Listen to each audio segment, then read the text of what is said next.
নমস্কার বন্ধুরা, আবারও তোমাদের সামনে হাজির হয়ে গেছি আরও একটা রেমেডি নিয়ে। তোমরা দেখতেই পাচ্ছ আমি এখানে দুধ গরম করতে দিয়ে দিয়েছি। আজকে আমি যে রেমেডিটা তোমাদের সামনে একটা রেমেডি নিয়ে এসেছি, কী রেমেডি করব, কীভাবে করব চলো বলি।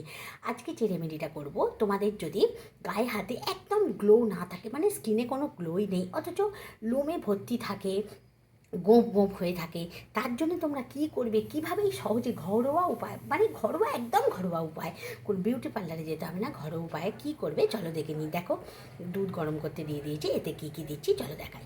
দেখো দুধ গরম হচ্ছে, এতে আমি চিনি দিয়ে দিচ্ছি। চলো চিনি দিয়ে দেবে, যতটা জায়গায় করবে দুধটা সেরম পরিমাণে নেবে, আমি চিনি দিয়ে দিলাম। ঠিক আছে, 1 চামচের একটু বেশি চিনি দিয়ে দিলাম। আমি দিয়ে দিচ্ছি কস্তুরি হলুদ গুঁড়ো, অল্প কস্তুরি হলুদ গুঁড়ো দিয়ে দিলাম দুধের মধ্যে। এবার এটা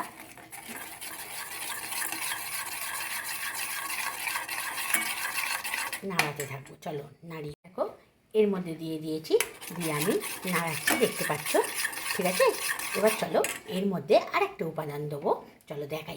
দেখো এর মধ্যে আমি নারকেল তেল দিয়ে দিচ্ছি,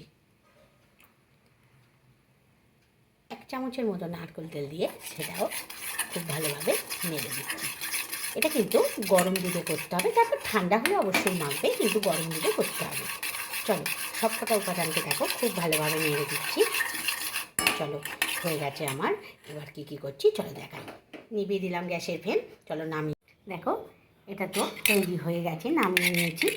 এবার আমি এতে দিয়ে দিচ্ছি পরিমাণ মতো আটা, যে গমের আটা, সেই আটা যেরম পরিমাণ করবে, যতজন মাখবে সেরম পরিমাণে দিয়ে খুব ভালো করে এটার সঙ্গে মিশিয়ে নিতে হবে। আর একটা উপাদান দিতে হবে, সেটা হচ্ছে কফি। কফি দিয়ে দেবে, যে কোনো ভালো কোম্পানির কফি এতে দিয়ে দিতে হবে। চলো কফিটা দিয়ে দিই, আমি এক হাতে দিচ্ছি বলে ভালো দেখাতে পাচ্ছি না। চলো কফি